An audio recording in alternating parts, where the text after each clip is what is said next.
The cropping and grazing region around Moonee is 400 kilometres west of Brisbane. Like much of rural Queensland, the main water source is one of the world's largest underground freshwater reservoirs, the Great Artesian Basin. If you talk to most people, they have some sort of bore, stock and domestic or intensive bore in these aquifers that are drawing water out of it. It is the lifeblood. That is the single most important aspect of agriculture in Queensland. The GAB covers 1.7 million square kilometres, supporting $13 billion worth of agricultural and mining production, as well as supplying town water. They don't call it great for nothing, like the Great Barrier Reef, the Great Ocean Road. It's a natural treasure, a real icon.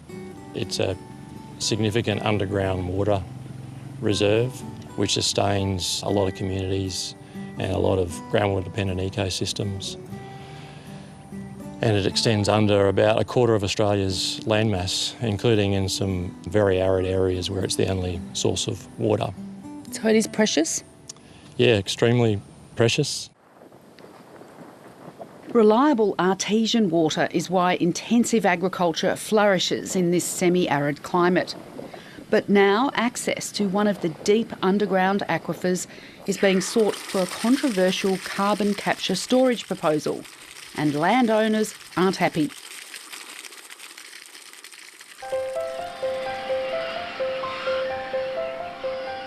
The Cameron family raise pigs, run cattle and grow winter and summer crops.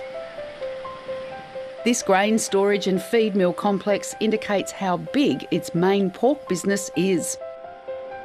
Ken Cameron says the operation is totally reliant on underground water. You could not base an intensive operation around capturing overland flow from rainfall. You couldn't commit to it. So we're entirely reliant, in fact, on water from the GOB. Mining company Glencore plans to capture CO2 emitted from its Millmerran coal-fired power station, liquefy it and truck it an hour and a half to Moonee. It's seeking state government approval for a trial to inject liquid CO2 more than 2 kilometres deep into the Precipice Sandstone Aquifer. Its site is 10 kilometres from Ken's property. Wrong thing in the wrong place. CO2 in the Great Artesian Basin just doesn't belong there. It's going to wreak havoc and we'll pay the price for generations to come.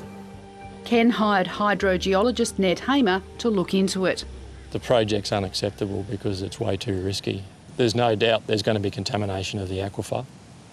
Is that acceptable at all? I would say no. The aquifer is porous sandstone rock containing arsenic, cadmium and lead. Ned Hamer believes the acidic CO2 will dissolve the heavy metals into the water. The UQ modelling shows that even at 100 years when they stop their model, the concentrations of heavy metals are still increasing in some parts of the plume. So it all comes down to how much confidence have we got in this model. You know, how big is it and how far it will travel. And they simply haven't got the data, they haven't done the testing, which is quite expensive, but needs to be done on a sensitive project like this. For Ken, that was alarming news. And it's inevitably, you can only assume that it'll end up in our food supply, and that's clearly an unacceptable outcome. Glencore stands by its modelling. The test injection itself is such a small scale that we can't see any scenario where it impacts any current or future user of that water. And we very much understand and respect the importance of the Great Artesian Basin. And that's why we've deliberately chosen a deep aquifer, one that contains brackish water that's unfit for human consumption. The CO2 that we're injecting is a food-grade CO2. It's very high purity. If you're drinking fizzy water, fizzy drink, soft drink in Australia, you're undoubtedly drinking water that's got CO2 in it from an industrial process similar to ours. If approved, Glencore's subsidiary, Carbon Transport and Storage Corporation, or CTSCo, will inject 110,000 tonnes of liquid CO2 a year for 3 years. Darren Greer is confident the CO2 plume won't move through the aquifer towards Ken Cameron's property. In no case does the actual plume move at any large scale towards those locations. So we have very high confidence that it won't impact anyone's future or planned water extraction from the precipice sandstone. We believe we've covered those risks off. We believe we've got an engineering solution to monitor what we're doing to ensure that if there is a problem, we have the ability to see it very early, to stop and then to rectify the problem. And if something did go wrong, we do have the ability to extract a large, not all, but a large volume of the CO2 that's been injected. Ned Hamer disagrees with Glencore's modelling. The size of the plume, how quickly it moves, is all based around their flawed modelling. And I don't think we can have a lot of confidence that the plume will stay where it is. He was alarmed when he read the company's environmental impact statement. The groundwater impact assessment is inadequate from the start.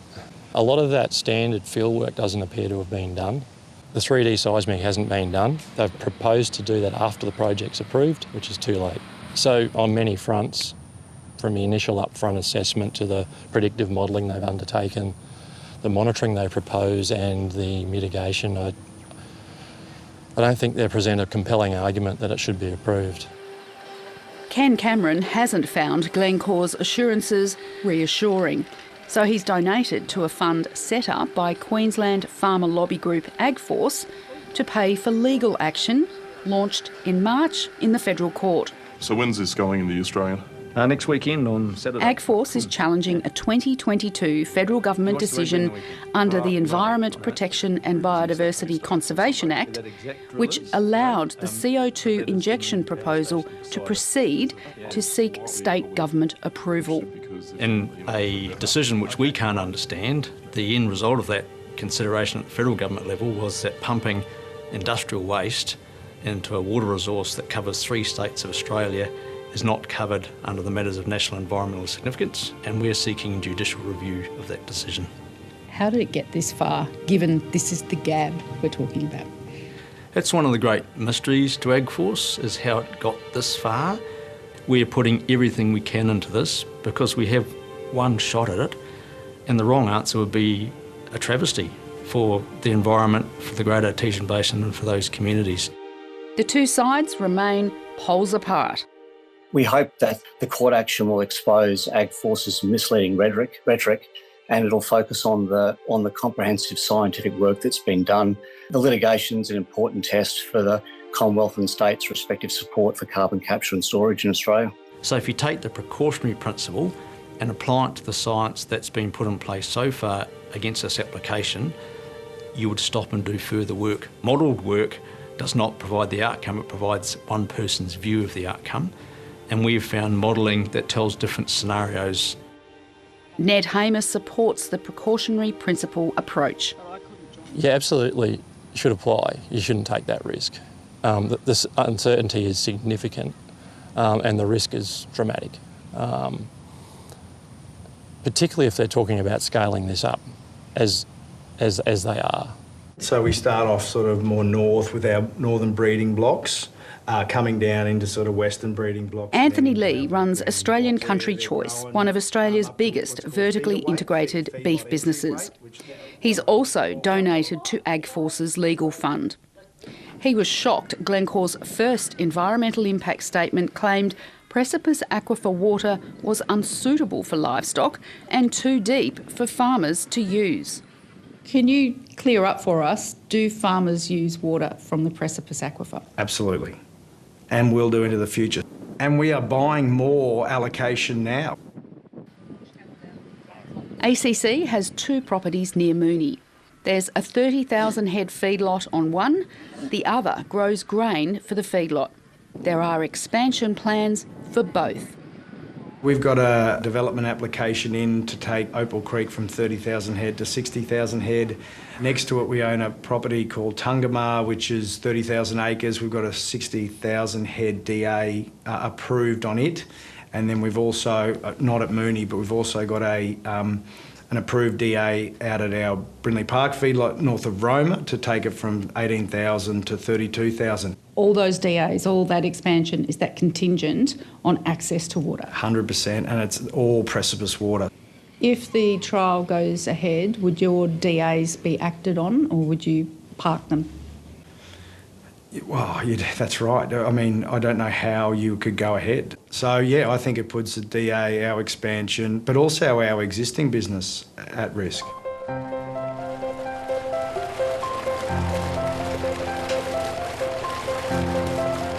Ken Cameron's also planning significant expansion, which, like ACC's, is dependent on precipice aquifer water.